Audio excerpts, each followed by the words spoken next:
Welcome back to our channel. और आज हम करने वाले हैं अपनी मास्टर सीरीज़ का डे 18, जिसमें हम पढ़ेंगे एक नई यूनिट पेपर 1 की, डेट इज़ हायर एजुकेशन।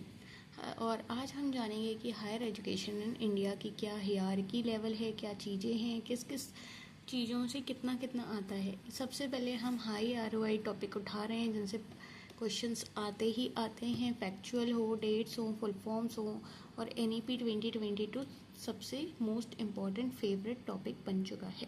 ठीक है, हायर एजुकेशन की जब भी हम बात करते हैं तो हमें कुछ ऐसी कम्युनिटीज़, कुछ ऐसी चीज़ें देखनी पड़ती हैं जिनको बारे में जानना हमारा ज़रूरी है। UGC नेट, क्योंकि पेपर UGC कंडक्ट कराता है NTA, तो हमें UGC के बारे में भी जानना बहुत ज़रूरी हो जाता है।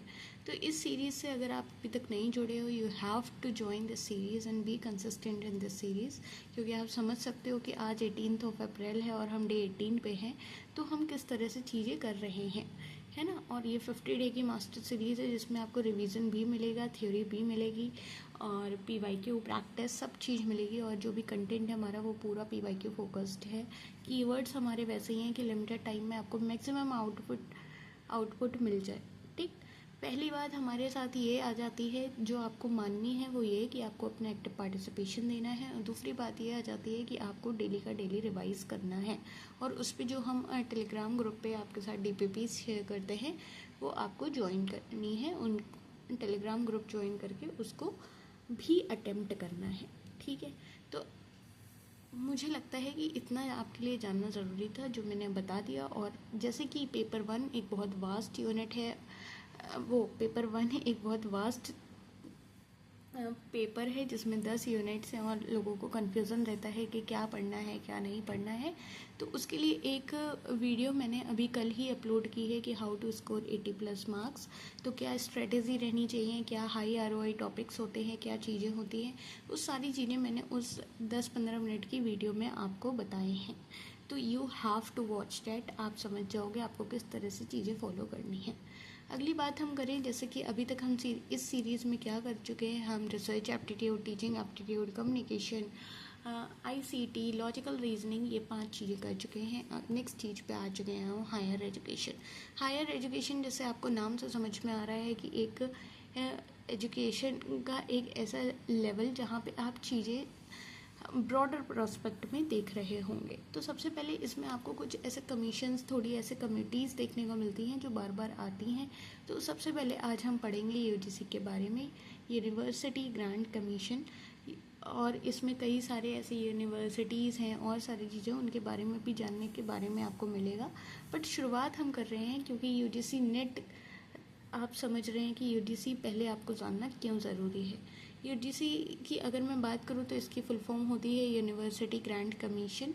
और आज पता नहीं हाईलाइटर को क्या हो गया है, आई डोंट नो, तो उतना हाईलाइट चीज़ें नहीं हो पाएंगी। बट आपको कोशिश रखनी है कि आप कॉपी पेन लेके बैठोगे और नोट डाउन करते रहोगे। तो जो हमारा UGC यूनिवर्सिटी ग्रांट कमीशन है, वो हमारा इस्टेब्लिश हुआ है 1956 में अंडर द UGC एक्ट 1956। अब ये सारी चीज़ें ऐसी हैं कि डायरेक्ट किसी भी एक लाइन में, किसी भी एक वर्ड से क्वेश्चन बन सकता है। तो चीज़ों को हल्के में मत लेना। अगर इतना कंडेंस्ड फॉर्म में, इतना समराइज्ड फॉर्म में आपको चीज़ें मिल रही हैं, दैट डजेंट मीन्स कि ये बस इतनी सी हैं और इम्पॉर्टेंट नहीं है। ये सब इम्पॉर्टेंट बस एक जगह समा दिया गया है। तो UGC हमारा कब इस्टेब्लिश हुआ है? 1956 में हुआ है। किसके अंडर? UGC एक्ट 1956 के अंडर, मिनिस्ट्री ऑफ एजुकेशन के द्वारा। और सेटअप इनफॉर्मली हो गया था 1953 में, बट स्ट्रेचरी बॉडी हमारा बना है 1956 में। अब इसका नेचर क्या है? इसका नेचर ये है, स्टैचुरी बॉडी है, यानी कि इसके पास लीगल अथॉरिटी है to recognise universities and disburse grants to higher education institutions. ठीक है, इसका अगर आपको मैं बताऊं कि मेन फंक्शन क्या है, मेन फंक्शन इसका है ग्रांट रिकॉग्निशन टू यूनिवर्सिटीज़। जितना भी यूनिवर्सिटीज़ हैं उनको रिकॉग्निशन UGC के द्वारा ही मिलता है। Disburse grants to higher education institutions और मेंटेन एकेडमिक स्ट्रक्चर्स। मतलब हायर एजुकेशन आपकी जो भी नेशनली है, उसको कोऑर्डिनेट कौन कर रहा है?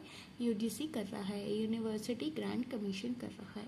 और जिसको मेरा ये पढ़ाया हुआ बहुत हाई लेवल लग रहा है कि पता नहीं आप कैसे फटाफट पढ़ाते चले चले जा रहे हो तो मुझे लगता है आपको सेकंड क्लास वाले टीचर की ज़रूरत है। वो भी मैं बनी हुई हूँ आपकी फाउंडेशन सीरीज़ में, जो प्लेलिस्ट आपको मिल जाएगी। अगर आपको इसमें बहुत दिक्कत हो रही है तो आप वो 10-15 मिनट की एक वीडियो है फाउंडेशन सीरीज़ की, वो आप देख लो जाके, आपको सारी चीज़ें क्लियर हो जाएंगी। उसमें मैंने बिल्कुल ऐसे पढ़ाया है जैसे मैं बच्चे को पढ़ा रही हूँ सेकंड क्लास के, ठीक है। अब मुझे लग रहा है यहाँ पे मैं पोस्ट ग्रेजुएट के बच्चे को पढ़ा रही हूँ जो कि सीरियस होगा अपने गोल को लेके, तो उसको वही होगा कि फटाफट मेरे को चीज़ें समझा दो, बता दो। तो उसको अभी तक समझ आ गया होगा कि यूजीसी यानी कि यूनिवर्सिटी ग्रांट कमीशन एक 1956 में इस्टेब्लिश हुई है, एक स्टैचुटरी बॉडी है जिसके पास लीगल अथॉरिटी है यूनिवर्सिटीज़ को रिकॉग्नाइज करने की, मतलब उसको कोऑर्डिनेट करने की, सारा काम धाम उसका संभालने की, एक एकेडमिक स्टैंडर्ड मेंटेन कराने की। हालांकि वो इनफॉर्मली 1953 में सेटअप हो गई थी, बट स्टैचुटरी बॉडी बनी है हमारे पास 1956 में under the act UGC act 1956। आ गया समझ में, मेन फंक्शन उसका समझ में आ गया, ठीक है। अब नेट एग्जामिनेशन जो होता है वो आपका UGC net is conducted by NTA, that is national testing agency, since 2018, ठीक है। अगली बात मैं बात करूं कि डीम्ड यूनिवर्सिटीज़ होती है हमारे पास, जो outstanding institutions declared deemed to be universities under section 3 of UGC Act, example BITS Pilani Manipal. ये जो सेक्शन 3 है, एक सेक्शन और आता है 12 करके, ये सारे सेक्शंस मैंने आपको उधर फाउंडेशन सीरीज में बहुत बच्चों की तरह समझाए हुए हैं, है ना। तो मुझे लगता नहीं है दोबारा बताने की ज़रूरत है। और वहीं NEP नेशनल एजुकेशन पॉलिसी 2020 का प्रपोजल जो हमारे पास आया है, जिसमें हम UGC to be restructured higher education commission of India, HECI, इसकी फुल फॉर्म याद रखना क्योंकि कभी कभी फुल फॉर्म भी डायरेक्टली पूछ लेते हैं। Separating regulatory and funding role, regulatory और फंडिंग रोल को अलग अलग कर दिया NEP 22 का हमारे प्रपोजल में जो बात थी। अब NEP 22 एक ऐसा टॉपिक है जो अब आता ही आता है, जिससे क्वेश्चंस बनते ही बनते हैं। तो NEP 2020 ने क्या किया, इसने 34 ईयर ओल्ड NEP जो 1986 में आई थी उसको रिप्लेस किया। और ये कब रिलीज़ हुई है, ये रिलीज़ हुई है हमारी जुलाई 29 जुलाई 2020 को। इसकी डेट याद रखना और इसकी थीम याद रखना। थीम इसकी है education for the 21st century.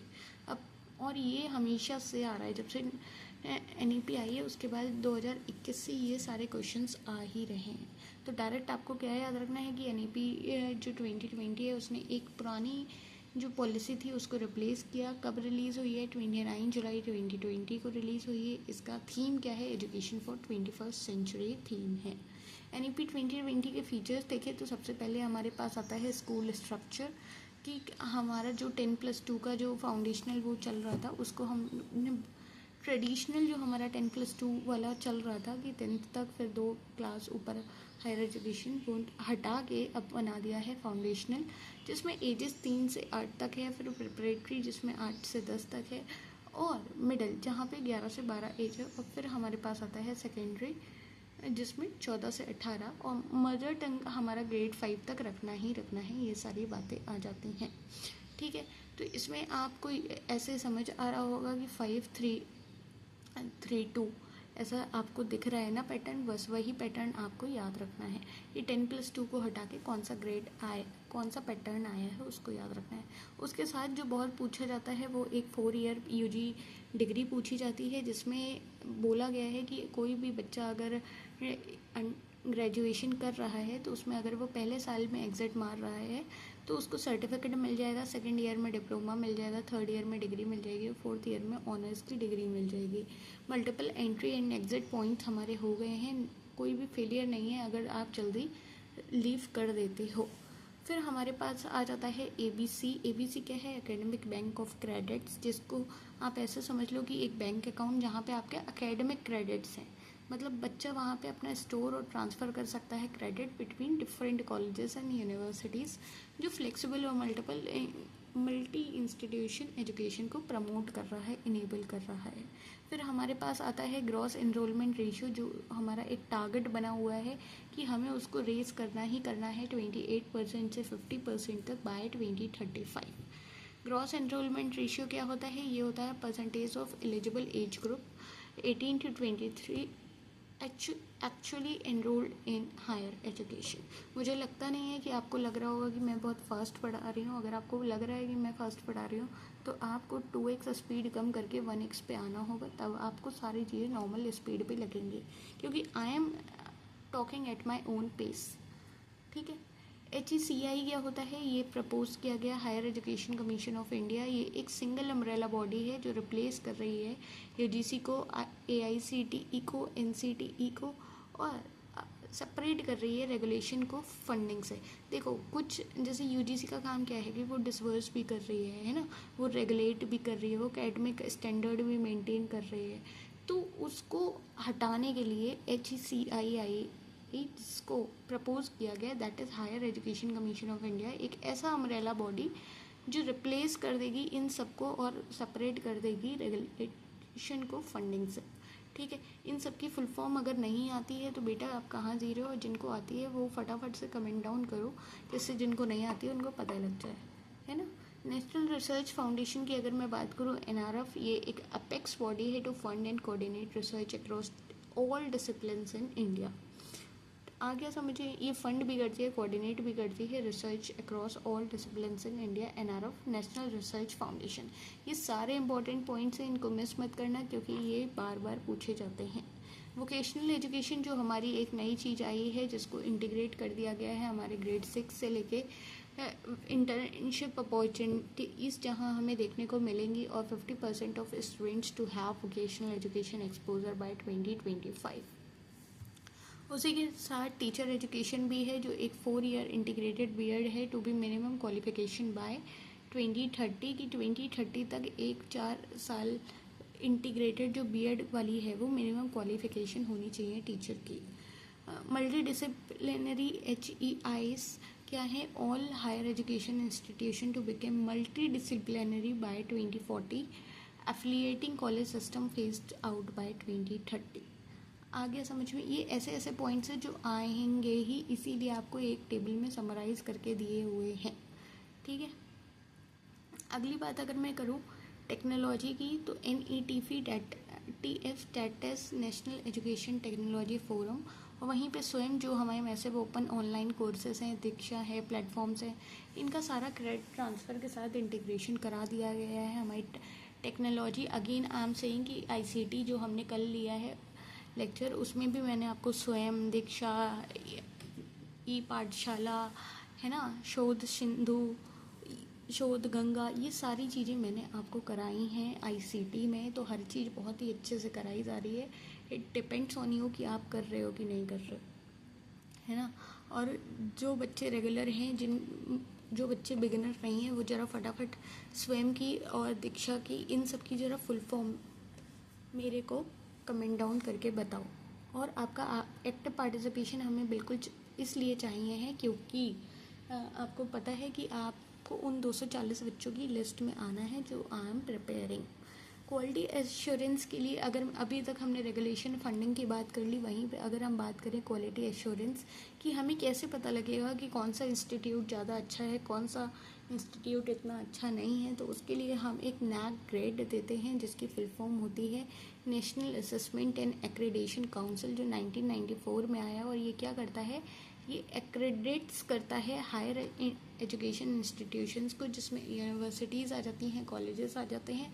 अच्छा, जो फाउंडेशन सीरीज से मेरे से पढ़ के आ रहे हैं उनको इतना तो मालूम होगा कि गवर्नमेंट यूनिवर्सिटीज़ होती हैं, कॉलेजेस होते हैं, प्राइवेट होते हैं और डीम्ड होते हैं, इतना तो मालूम है ना। और उनके क्या क्या फंक्शन है, उनके क्या क्या रेगुलेशन है, उनको कितनी कितनी पावर मिली हुई है, वो सारी चीज़ें मैंने आपको फाउंडेशन में बताई हैं। अगर नहीं देखा है तो मैं बोल रही हूँ अगेन आई एम सेइंग कि वो 20 मिनट का लेक्चर जाके देख लेना फाउंडेशन सीरीज़ में, प्लेलिस्ट में जाके। ठीक है। यह NAAC ग्रेड में अगर मैं बात करूँ तो यहाँ हमें ग्रेड्स देखने को मिलते हैं A++ से C तक। ऐसा नहीं है कि अब आप यहाँ बच्चों की तरह ग्रेड देने लगो और F तक पहुँचा दो, नहीं। A+, A, B+, ऐसे करके C तक 7 पॉइंट होता है CGPA स्केल, जहाँ पे ऑटोनोमस बॉडी अंडर UGC है बेंगलोर में, आपको देखने को मिल रहा है headquarter. NBA that is national board of accreditation, इस ये 1994 का है, जो एक्रेडिट करता है स्पेसिफिक प्रोग्राम को, लाइक इंजीनियरिंग, मैनेजमेंट और फार्मेसी, ऐसे टियर 1 टियर 2 लेवल्स पे। और ये नैक से अलग है। क्यों अलग है? क्योंकि ये ऐसे आपको 7 point CGPA scale system grading नहीं देता है ना। NBA is different from NAAC. अब मास्टर सीरीज़ में आके अगर इफ़ आर यू एक्सपेक्टिंग कि आपको बच्चों वाली चीज़ें पढ़ाई जाएंगे तो आई एम सॉरी। और ऐसा नहीं है कि मैं बहुत हार्ड कोर ऐसे बैठी हूँ इस मूड में कि नहीं पढ़ाऊँगी, मैं पढ़ा दूँगी इफ़ यू नीड। जैसे मैं शॉर्ट में लेके आई हूँ आज, आई एग्री। वैसे मैं इतना शॉर्ट्स में नहीं पढ़ाती हूँ, मतलब पढ़ाती हूँ शॉर्ट में, पर इतना शॉर्ट में भी नहीं पढ़ाती हूँ। बट क्योंकि मुझे लगा कि ये सारी चीज़ें मैंने फाउंडेशन सीरीज में आपको बहुत ज़्यादा डिटेल में बहुत टाइम दे के कराई है, तो इसको शॉर्ट में बता देते हैं।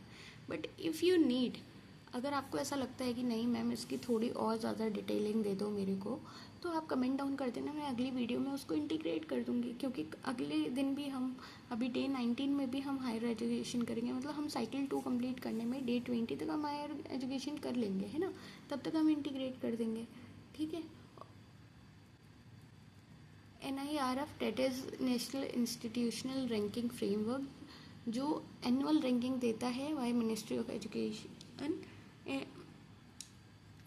अगर मैं बात करूँ इसका क्राइटेरिया क्या है, इसमें teaching, learning, research, outreach, perception, ये सारी चीज़ें देखी जाती हैं। और IIT मद्रास हमेशा मतलब फ्रिक्वेंटली रैंक 1 पे रहता है। IQAC जो आपने नहीं पढ़ा होगा, ये होता है internal quality assurance cell, UGC mandate है ये। और बोलता है कि every higher education institution must establish an IQAC for continuous internal quality monitoring and improvement. That's the dose you need, and you have to subscribe the channel, you have to consistent with the things going on. Types of universities और institutional की बात मैं करूँ तो हमारे पास central universities होती हैं, state universities होती हैं। मतलब ऐसा भी नहीं है कि मैं सारी चीज़ें हवा में ही उड़ाने के लिए लाई हूँ, मैं लाई हूँ, आपको तसल्ली करना है। बट इससे भी ज़्यादा अगर आपको लगता है कि थोड़ा सा और डिटेल में दे दूँ तो I can provide you, you have to comment on your query, okay. Type of institutions और यूनिवर्सिटीज़ की अगर मैं बात करूँ तो हमारे पास सबसे पहले आती हैं सेंट्रल यूनिवर्सिटीज़, जो पार्लियामेंट क्रिएट करता है और फुल्ली फंडेड होती हैं सेंटर्स से। और 54 टोटल सेंट्रल यूनिवर्सिटीज़ हैं हमारे पास, जैसे कि JNU हो गया, DU हो गया, BHU हो गया, AMU हो गया, हैदराबाद इफ्लू हो गया, है ना, जामिया मिलिया हो गया। तो ये सारी ऐसी सेंट्रल यूनिवर्सिटीज़ हैं जहाँ पे बच्चे की ख्वाहिश रहती है पढ़ने की कि अरे हमको यहाँ पढ़ने को मिल जाए, है ना। ये हमारे सेंटर की होती हैं। फिर आती है हमारे पास स्टेट यूनिवर्सिटीज़, जो हमारा स्टेट लेजिस्लेचर क्रिएट करता है और ये स्टेट गवर्नमेंट के द्वारा फंड की जाती हैं। यूजली एफिलिएटिंग मैंने कॉलेजेस हम अंडर वन यूनिवर्सिटीज़, इससे एफिलिएटेड बहुत सारे कॉलेजेस होते हैं, जैसे आपको देखने को मिल जाएगा लखनऊ यूनिवर्सिटीज़ है, लखनऊ यूनिवर्सिटी है ना। तो उसके अंदर भी बहुत छोटे छोटे कॉलेजेस हैं जो उससे एफिलिएटेड हैं। फिर हमारे पास आ जाती हैं डीम्ड टू बी यूनिवर्सिटीज़, जिसमें outstanding institutions declared under section 3 UGC act आते हैं, लाइक बिट्स प्लानिंग, कुछ ऐसी जो बहुत ही ज़्यादा सेल्फ फाइनेंस्ड हैं बट एक यूनिवर्सिटी स्टेटस रख रही हैं, that is deemed to be universities. फिर IITs जो हमारे पास 23 हैं टोटल, वो that the institution of national importance INI। अगर हम देखें IIT एक्ट 1961 के अंदर ऑटोनॉमस बनी, लाइक आपको बच्चों को ख्वाहिश रहती है IIT बॉम्बे, दिल्ली, मद्रास, खड़गपुर जाने की, कानपुर, तो 5 ओरिजिनल तो ये हैं ही। बाकी इसमें कुछ ऐसे ट्रिपल IITs हैं या INI हैं, तो ये सारी चीज़ें भी कहीं ना कहीं देखने को मिलती हैं आपको। IIMs जो आपको 20 देखने को मिलते हैं, like Indian institute of management, IIM act 2017, ये जो एक्ट हैं इनको भी याद रखना। इनके पास फुल ऑटोनॉमी है, can now grant their own degrees independently. NITs हमारे पास 31 है, जो नेशनल इंस्टीट्यूट ऑफ टेक्नोलॉजी हैं, converted from regional engineering colleges. ये भी सेंट्रली फंडेड होते हैं और इंस्टीट्यूशन ऑफ नेशनल इम्पोर्टेंस माने जाते हैं। IITs, NITs, IIMs, ये सारे नेशनल इम्पोर्टेंस के इंस्टीट्यूट्स माने जाते हैं कि अच्छा बच्चा यहाँ पढ़ रहा है, अरे वाह, मतलब अलग ही शान रहती है ना। इग्नू क्या है? Indira Gandhi national open university, जो लार्जेस्ट ओपन यूनिवर्सिटी है वर्ल्ड में by enrolment. Distance and open learning हमें यहाँ देखने को मिलता है। फिर हमारे पास आते हैं इंस्टीट्यूट्स ऑफ एमिनेंस, जिसमें 10 पब्लिक और 10 private higher education institution select किए जाते हैं एक वर्ल्ड क्लास स्टेटस को अचीव करने के लिए, get extra autonomy and funding from the government. अगर मैं बात करूं, अभी मैंने आपको type of institution and universities बताए हैं, तो इतने सारे बता दिए हैं, है ना। अभी तक आपको क्या लग रहा था कि सेंट्रल होती हैं, स्टेट होती हैं, डीम्ड तो ये होती है, नहीं, और भी सारी होती हैं, तो सारी मैंने आपको बता दी। फिर हमारे पास कुछ रेगुलेटरी बॉडीज़ आ जाती हैं, जैसे कि रेगुलेटरी बॉडीज़ में अगर मैं आपको कोई रेफरेंस दे दूं, तो यूजीसी यूनिवर्सिटी ग्रांट कमीशन, जो आपको मैंने डिटेल में बता दिया वो कब आया, क्या क्या नहीं हुआ। AICTE, जिसकी फुल फॉर्म पूछी जाती है, all India council for technical education. अभी मैंने आपसे कुछ देर पहले कहा था कि इसकी फुल फॉर्म कमेंट डाउन करो, और आपने नहीं करी होगी क्योंकि आपको आती ही नहीं होगी, है ना। आती होती तो आप कर देते, है ना। तो चलो अब जान लो कि इसकी फुल फॉर्म है all India council for technical education, और ऐसे डायरेक्ट फुल फॉर्म्स भी आ जाती हैं, तो आपको वहाँ एग्ज़ाम हॉल में बैठ के लज्जा महसूस ना हो, इसलिए इसको याद कर लेना। ये 1945 में इस्टेब्लिश हुई है और स्टैच्यूटरी बनी है 1987 में, जो रेगुलेट कर रही है कहीं ना कहीं इंजीनियरिंग, मैनेजमेंट, फार्मेसी और आर्किटेक्चर प्रोग्राम्स को। हम NMC, जिसने रिप्लेस किया MCI को 2020 में, और ये मेडिकल एजुकेशन और मेडिकल प्रैक्टिस इन इंडिया से रिलेटेड हो गई है, तो आपको NMC ही याद रखना है 2020। BCI bar council of India, जिसमें लीगल एजुकेशन हमारी आती है, लॉ कॉलेजेस एंड प्रोग्राम आते हैं 1961 की। फिर हमारे पास आज आती है NCTE, that is national council for teacher education, जिसमें टीचर एजुकेशन प्रोग्राम्स होते हैं लाइक BEd, MEd, DLEd, ये सारे, और ये 1993 में स्टार्ट हुई है, स्टैच्यूटरी बॉडी बनी है। NTA क्या है? हमारा नेशनल टेस्टिंग एजेंसी, जो ज़्यादातर बच्चों को रुला ही देता है, जिसमें JEE मेंस हो गया, CUET हो गया, नीट UG हो गया, UGC नेट हो गया, ये सारी चीज़ें कंडक्ट कराता है, ठीक है। NTA national testing agency. DEB distance education bureau under UGC, जो कि open and distance learning programme in India है। अब कुछ की ऐसे कॉन्सेप्ट्स हैं जो आपको याद रखने हैं, लाइक ग्रॉस एनरोलमेंट रेशियो, जो बहुत पूछा जाता है, कि जिसको कहीं ना कहीं ये टारगेट याद रखना है कि 50% करना है बाय 2035, और USA का कहीं 88% है, ग्लोबल एवरेज 38% है। इंडिया का करंट कितना है? 27 से 28%, मतलब हम, आप समझ सकते हैं, अराउंड 55% पे हैं। मतलब हमें 50% 2035 तक अचीव करना है, और अभी हम कितने पे हैं? 27-28% पे, तो हमें अभी और कितना आगे बढ़ना है, बताओ। CBCS क्या है? चॉइस बेस्ड क्रेडिट सिस्टम की एक ये इनिशिएटिव है UGC के द्वारा फ्लेक्सिबल लर्निंग के लिए, जहाँ पे स्टूडेंट अपना कोर्स ज्वाइन कर सकते हैं, मेजर और इलेक्टिव पेपर चूज़ कर सकते हैं अपने, या फिर किसी और डिपार्टमेंट से, जिसमें आपको और एबिलिटी इन्हांसमेंट कोर्सेज भी ज्वाइन कर सकते हैं, जिससे आपको पर्सनलाइज लर्निंग पाथ्स मिलेंगे। स्वयं MOOCs can be credited under CBCS। स्वयं की फुल फॉर्म अगर अभी तक कमेंट डाउन नहीं करी है, तो बेटा सोना नहीं है, किताब रामायण कथा नहीं सुनने आए हो, कॉपी पेन लेके बैठे हो, नहीं बैठे हो, इसकी बात तो मैं बाद में निपटूंगी तुमसे, लेकिन पहले स्वयं की फुल फॉर्म कमेंट डाउन करो जल्दी। सैंडविच प्रोग्राम क्या होते हैं? वर्क इंटीग्रेटेड लर्निंग, मतलब student alternate between academic semesters and real industry work. ये कंबाइन करता है थ्योरेटिकल एजुकेशन को प्रैक्टिकल एक्सपीरियंस से। इतनी बातें समझ में आ गई होंगी मुझे लगता है। और इसके साथ अगर मैं बात करूँ, तो ऑटोनोमस कॉलेज जो होते हैं, और college with freedom to design its own curriculum and conduct its own examination without affiliating university interference while under the university for degree award। ऐसे कॉलेजेस जो कहीं ना कहीं अपने आप में फ्रीडम रख रहे हैं अपना करिकुलम डिज़ाइन करने का, अपने एग्जामिनेशन कराने का, उन्हें इंटरफेरेंस नहीं चाहिए एफिलिएटिंग यूनिवर्सिटीज़ का, लेकिन वो कहीं ना कहीं still under the university for degree award. Degree आपको वहीं एफिलिएटेड यूनिवर्सिटी की ही मिलेगी, लेकिन आपके पास इतनी फ्रीडम है उन कॉलेजेस के पास कि वो अपना करिकुलम खुद डिज़ाइन कर लेंगे, है ना। एफिलिएशन क्या है? एक कॉलेज का एफिलिएशन एक यूनिवर्सिटीज़ का, जो उसको यूनिवर्सिटी का करिकुलम, एग्जामिनेशन सिस्टम फॉलो करना पड़ेगा और यूनिवर्सिटी ग्रांट करेगी डिग्री। मोस्ट इंडिया कॉलेजेस जितने हैं, इंडिया में जितने कॉलेजेस हैं मोस्टली वो एफिलिएटेड कॉलेजेस देखने को मिलेंगे। अब हमारे पास आ गए हैं कुछ क्वेश्चंस जिनके आंसर आपको देने हैं, क्योंकि अभी तक आज के लेक्चर में जो भी पढ़ाया है वो बहुत इजी चीज़ें पढ़ाई हैं। और आज ये गलत हो गया कि आपको आंसर्स मिल गए हैं, अभी तक नहीं मिल रहे थे। कोई बात नहीं, I will fix it later.